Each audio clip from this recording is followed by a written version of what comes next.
നമസ്കാരം.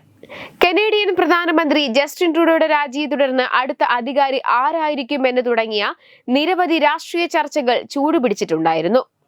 ഇപ്പോഴിതാ കർണാടകയിൽ നിന്നുള്ള കനേഡിയൻ പാർലമെന്റ് അംഗം ചന്ദ്ര ആര്യ കാനഡയുടെ അടുത്ത പ്രധാനമന്ത്രിയാകാനുള്ള തന്റെ സ്ഥാനാർത്ഥിത്വം ഔദ്യോഗികമായി പ്രഖ്യാപിച്ചിരിക്കുകയാണ്.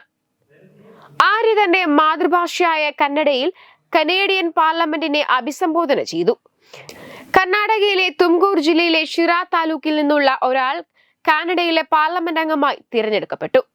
ഇപ്പോൾ ഈ ബഹുമാന്യ സ്ഥാപനത്തിൽ കനേഡിയൻ സംസാരിക്കുന്നു എന്നത് ഏകദേശം 5 കോടി കന്നഡികൾക്ക് അഭിമാനകരമായ നിമിഷമാണെന്ന് ആര്യ പറഞ്ഞു. 2018 കനേഡിയൻ പാർലമെന്റിൽ നടന്ന കന്നഡ രാജ്യോത്സവ ആഘോഷങ്ങൾ ഉൾപ്പെടെ കാനഡയിലെ കന്നഡ പ്രവാസികളുടെ ഊർജ്ജസ്വലമായ സാംസ്കാരിക പ്രവർത്തനങ്ങളെക്കുറിച്ച് ആര്യ ഓർമ്മിപ്പിച്ചു. കർണാടകയുടെ സാഹിത്യ പാരമ്പര്യത്തെ ആദരിച്ചുകൊണ്ട് രാഷ്ട്രകവി കുറേബുവിന്റെ വരികൾ അദ്ദേഹം ഉദ്ധരിക്കുകയും ചെയ്തു. എല്ലാവരുമാകട്ടെ നിങ്ങൾ എപ്പോഴും കന്നഡയായിരിക്കട്ടെ എന്ന ഹൃദയസംഗമമായ വാക്കുകളോടെയാണ് അദ്ദേഹം ഉപസംഹരിച്ചത്. തുംകൂർ ജില്ലയിലെ ഷിറാ താലൂക്കിൽ ജനിച്ച ആര്യ കാനഡയിലെ ഇന്ത്യൻ പ്രവാസികൾക്കിടയിൽ ഗണ്യമായ ശ്രദ്ധ ആകർഷിച്ചിട്ടുണ്ട്.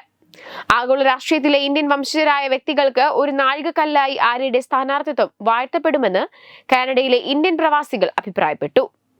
അതേസമയം ട്രൂഡോയുടെ പടിയിറക്കത്തോടെ അദ്ദേഹത്തിന്റെ പിൻഗാമിയായി താൽക്കാലികമായെങ്കിലും ആ സ്ഥാനത്തേക്ക് വരിക ഒരു ഇന്ത്യൻ വംശജയായിരിക്കുമെന്ന അഭ്യൂഹങ്ങൾ ഉയർന്നിരുന്നു. ട്രൂഡോ മന്ത്രിസഭയിലെ ആഭ്യന്തര വ്യാപാര മന്ത്രിയായ അനിത ആനന്ദിന്റെ പേരായിരുന്നു സജീവമായിരുന്നത്.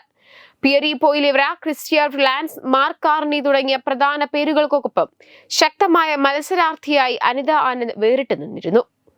വെബ് ഡെസ്ക് തത്തുമൈ TV.